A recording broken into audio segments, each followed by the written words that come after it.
CA ए जातिर महानायक, माटीर महापुरुष, उत्कलर मुकुटविहीन सम्राट, कलिंगर वीरपुत्र।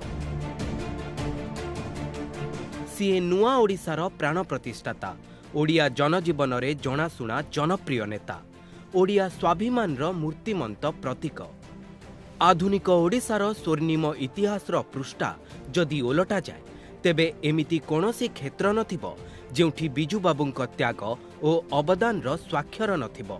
फर्द परे फर्द प्रतिटी पृष्ठारे लेखाथिबो बिजू आदर्शर कहानी, बिजूंक वीरत्वर गाथा, सेवा साहस ओ पराक्रमर कथा।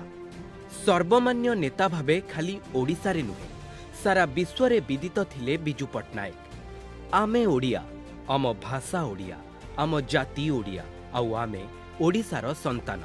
माटीर उन्नति करी समृद्ध और प्रगतिशील ओडिशा गठन थिला प्रबाद पुरुषंक एकमात्र स्वप्न।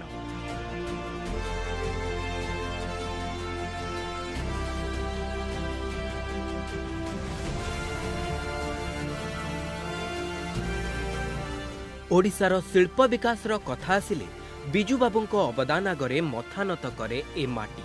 अभावी ओडिशा को सुनार ओडिशारे परिणत करिबारे तांकर उद्यम और झुंकु सलाम करे ए जाति।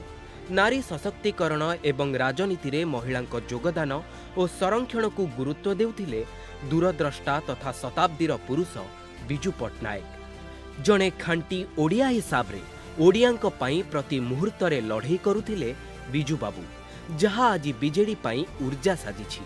बिजू बाबू थिले जणे अनुष्ठान। तांको आदर्श रे अनुप्राणित होई आज 4.5 कोटी ओडिशावासींक सेवारे लागिछंती तांको सुपुत्र सुयोग्य संतान जननेता नवीन पट्टनायक और तांको सरकार।